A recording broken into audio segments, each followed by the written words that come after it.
Bien.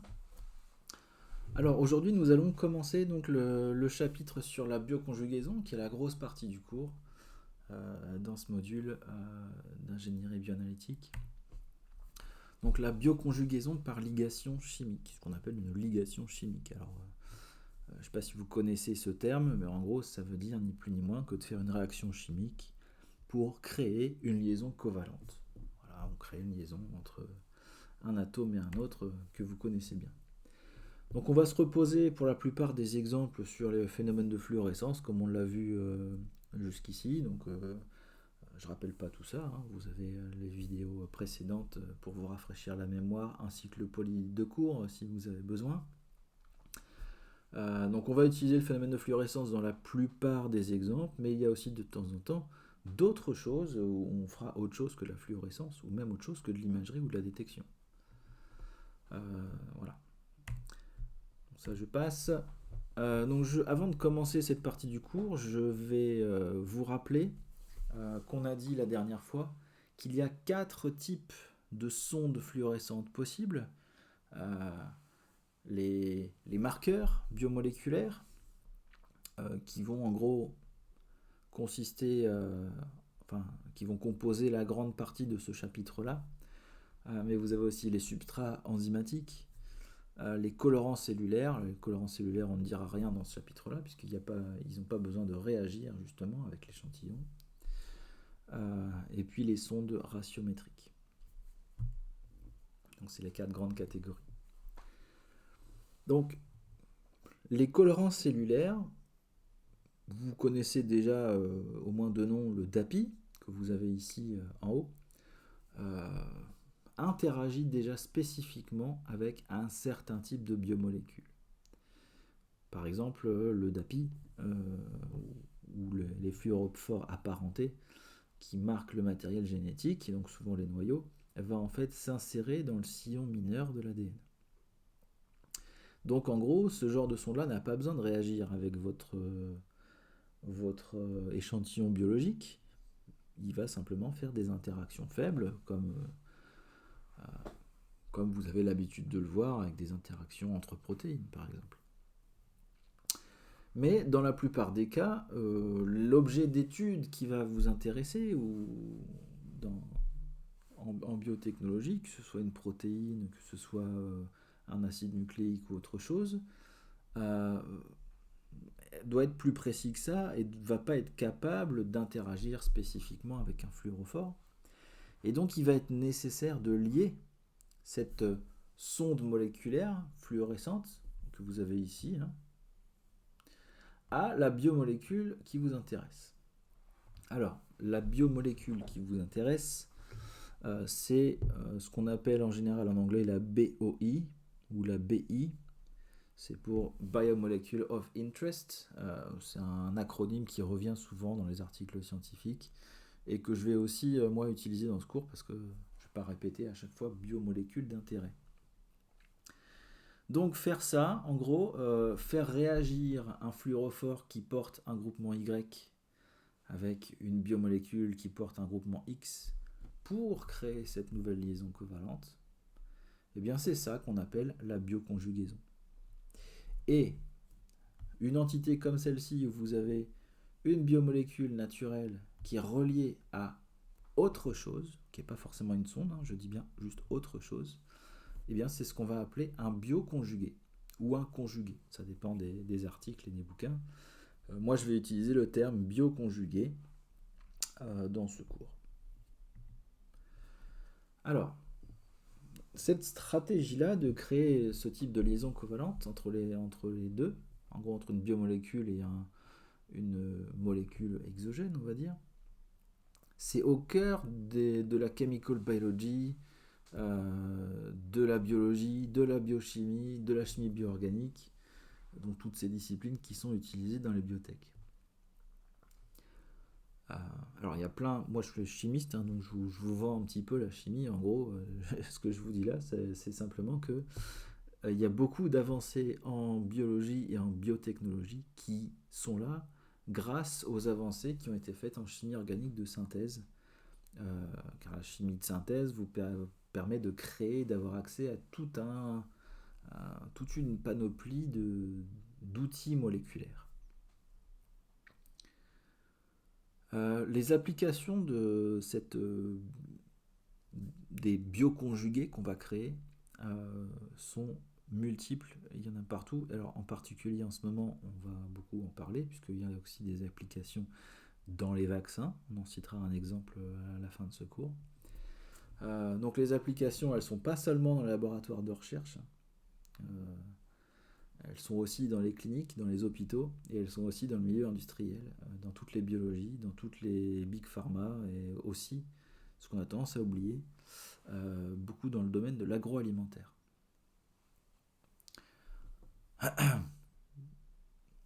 Voilà. Alors, pour vous rappeler quand même qu'il n'y a pas que de la fluorescence, je vous donne un petit exemple où on fait autre chose. C'est le PET scan. Une des techniques qu'on a citées dans le chapitre d'introduction. Alors, PET scan, hein, je rappelle, hein, c'est Positron Emission Tomography. Donc, c'est la tomographie d'émission de positrons. Donc, c'est en gros une technique qui utilise la radioactivité. Alors, souvent, ce qu'on fait, c'est qu'on utilise du fluor 18. C'est un isotope du fluor qui n'est pas le plus abondant. C'est le fluor 19 qui est le plus abondant normalement. Mais quand on utilise du fluor 18, en fait, il se désagrège radioactivement en oxygène 18 et il émet un positron. Et en faisant ça, il émet aussi des rayons gamma et c'est ça qu'on détecte quand on fait du PET scan. Donc vous avez ici ce qu'on appelle du FDG, c'est en fait du fluorodéoxyglucose. Simplement, c'est une molécule de glucose sur laquelle on a enlevé un OH et on l'a remplacé par un fluor 18. Et ça, c'est un sucre modifié qui est une sonde moléculaire qu'on utilise par exemple en diagnostic, en faisant du PET scan. Pour faire ce genre de choses, on peut avoir des sondes qui sont plus ou moins spécifiques, qui vont par exemple aller se loger préférentiellement dans les tumeurs. Donc c'est utilisé notamment, cet exemple-là, pour marquer, pour identifier les tumeurs cancéreuses. Alors il y a plein d'autres types de sondes pour d'autres techniques qu'on peut utiliser. On reparlera aussi peut-être des sondes qui sont utilisées comme agent de contraste pour l'IRM. Ça, c'est des sondes métalliques de type gadolinium, là, où il n'y aura pas de radioactivité ou d'autres choses. En gros, toutes les réactions qu'on va voir dans ce chapitre de cours vont vous permettre non seulement de lier un fluorophore, mais aussi de lier ce type de sonde-là. Quelque chose qui porte un fluor 18 pour faire du PET scan, quelque chose qui porte un gadolinium pour faire de l'IRM, etc., etc.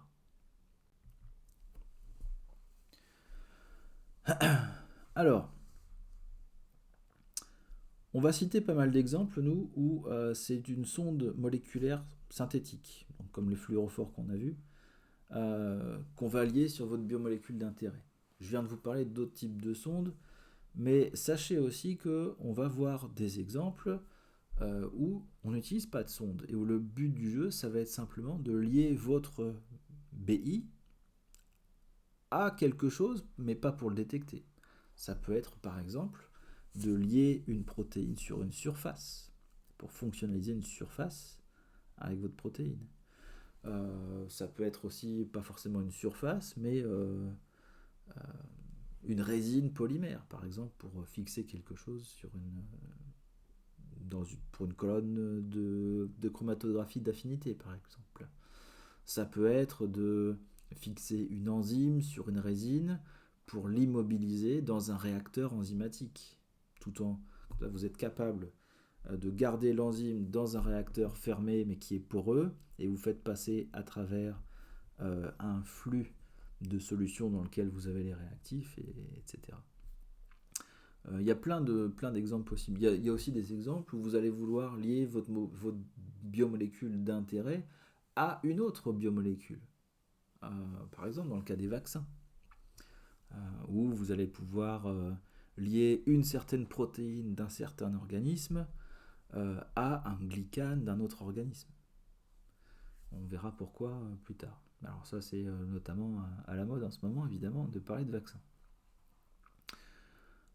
Donc les molécules qui vont nous concerner, c'est surtout ça. Les protéines, peptides, enzymes, anticorps, différents types de protéines, mais on va voir qu'il y a certains groupements fonctionnels sur lesquels on va pouvoir modifier ces protéines.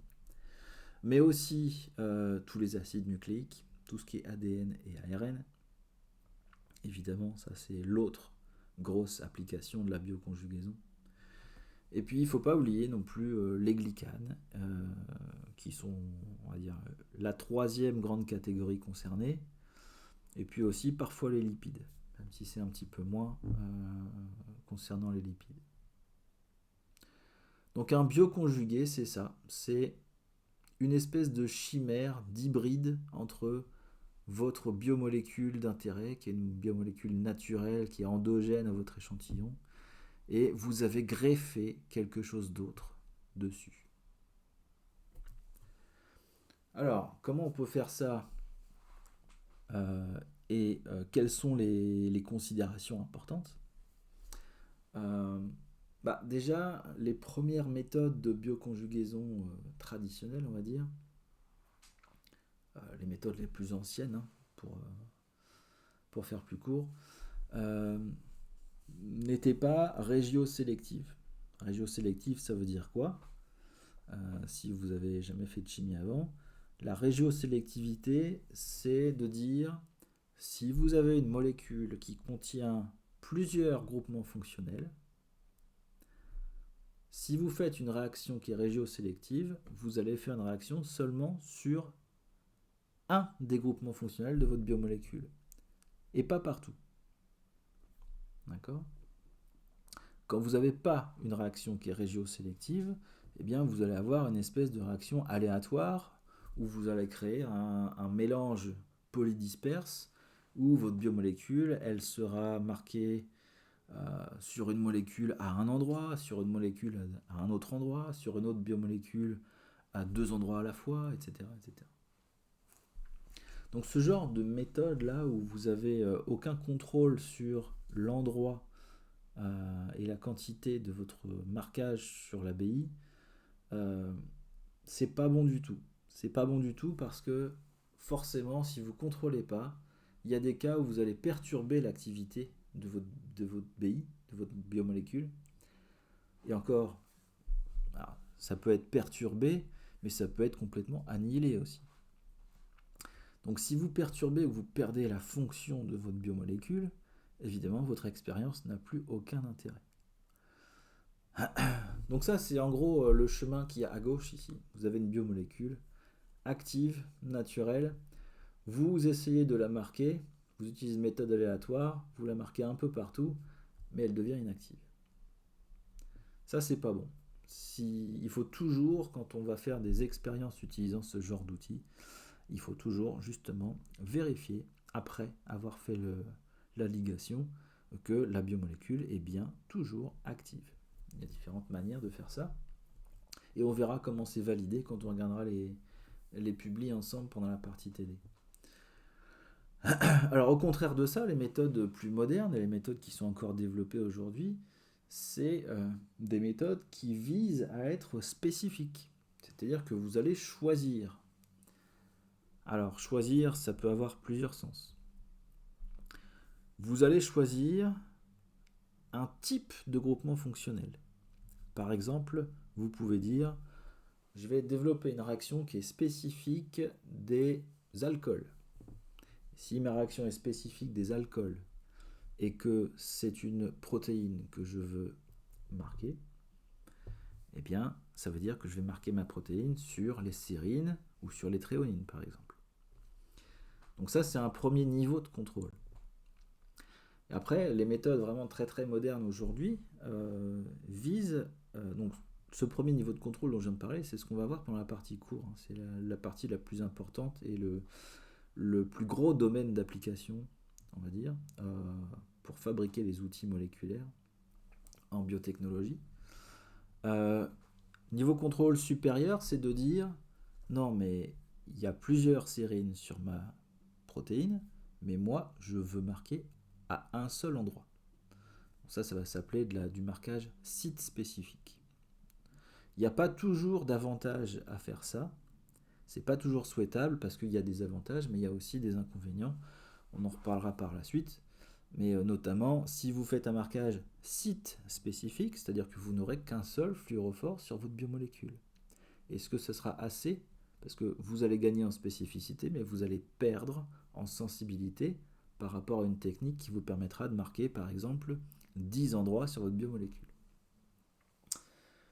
Donc voilà en gros là où on va se trouver. On va se trouver dans ce chapitre entre du marquage aléatoire et du marquage très spécifique. On va essayer d'avoir un contrôle, mais on ne va pas contrôler forcément exactement une position, mais un type de position sur votre biomolécule. Alors, première étape qu'il faut considérer, et on va introduire un petit peu de vocabulaire à partir d'ici, c'est comment est-ce qu'on choisit ce qu'on appelle le linker. Alors, vous pouvez voir différents types de mots dans les différents articles, dans les différents sites de fournisseurs, de produits, etc. Vous pouvez voir linker, cross-linker. Il y a d'autres mots qui peuvent être utilisés, mais il faut y faire attention. Il ne faut pas vous laisser... comment dire, faut pas vous laisser berner parfois s'il y a un mot qui n'est pas utilisé dans le bon contexte. C'est pas forcément vous qui comprenez mal. C'est souvent des mots qui sont utilisés à mauvais escient. Alors qu'est-ce que c'est vraiment qu'un linker? Un linker, c'est le groupement fonctionnel sur une molécule qui va réagir avec la biomolécule. Ok? Donc en gros, c'est la partie réactive. Donc nous, on a vu des sondes fluorescentes. Et bien sur ces sondes fluorescentes, il n'y a pas de linker pour l'instant. C'est des molécules qui sont fluorescentes, mais elles ne sont pas capables de réagir spécifiquement avec les protéines. Eh bien, il va falloir qu'on ajoute quelque chose dessus, donc on va ajouter un linker. Et on verra qu'il y a différents types de linkers qui vont être spécifiques à différents groupements. Alors je vous en ai mis quelques exemples déjà ici, mais ce n'est pas la peine de les regarder à ce stade, on va tous les détailler par la suite. Par exemple, il y en a un ici qui va être spécifique des amines, et donc par exemple sur les protéines, ça sera les lysines. Donc ça c'est, on va dire, l'aspect vraiment le plus important à considérer. Mais c'est pas le seul, il y en a d'autres. Notamment, comment est-ce qu'on peut améliorer l'activité du linker? Parce que parfois, votre linker dont on vient de parler, il marche pas bien, ou la réaction est trop lente, ou pour une raison ou pour une autre. Et dans ce cas-là, il peut être utile, c'est d'introduire un bras espaceur, ou ce qu'on appelle en anglais un spacer arm. Alors, c'est là que je vous disais tout à l'heure, les mots sont en général, souvent utilisés à mauvais escient. Il y a beaucoup de gens, il y a beaucoup de contextes dans lesquels on voit le mot linker utilisé pour cette partie-là. Donc essayez de bien faire la différence, ça vous aidera à mieux comprendre tout ça. Donc un bras espaceur, c'est simplement une partie de molécule qu'on va introduire entre votre fluorophore et le linker pour les espacer tous les deux, pour introduire plus de flexibilité, par exemple, et pour que votre biomolécule ait plus facilement accès au linker, alors que si elle est trop proche du fluorophore, il y a peut-être de l'encombrement stérique qui l'empêche de réagir. Mais ce n'est pas forcément la seule raison. Il y a d'autres raisons qui peuvent être à l'origine de l'utilisation d'un bras espaceur. Par exemple, votre fluorophore n'est pas assez soluble dans l'eau. Vous allez utiliser un bras espaceur où il y a beaucoup d'oxygène. Alors, je vous en donne des exemples ici, c'est ceux du bas, là. Voilà, ici. Donc là, vous avez des structures où on a des bras espaceurs. Concentrez-vous juste sur la partie centrale. Pour l'instant, on ne regarde pas encore ce qu'il y a sur les côtés. Mais O, CH2, CH2O, ça c'est ce qu'on appelle un groupement PEG. Et on va reparler par la suite, ces groupements PEG, vous pouvez les enchaîner. Donc là, vous en avez ici sur cette structure 12 à la suite, entre la partie de gauche et la partie de droite. Et à chaque fois que vous rajoutez des oxygènes comme ça, vous rajoutez une capacité d'accepter une liaison hydrogène. Et donc dans l'eau, vous améliorez la solubilité de la structure.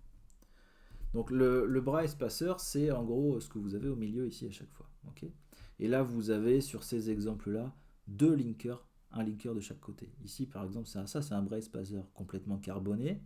C'est CH2, CH2, CH2. Celui-là, il est pas du tout, il améliore pas du tout la solubilité dans l'eau. Il augmente juste la flexibilité de la structure. D'un côté, vous avez un linker, de l'autre côté, vous avez un autre linker. Ça, c'est ce qu'on appelle des cross-linkers, mais nous, ce qui va nous intéresser, c'est ensuite, c'est d'avoir un fluorophore, ici, par exemple, et puis un linker de l'autre côté. Mais il y a plein de cas possibles. Alors, autre utilité possible d'un bras espaceur, c'est ça.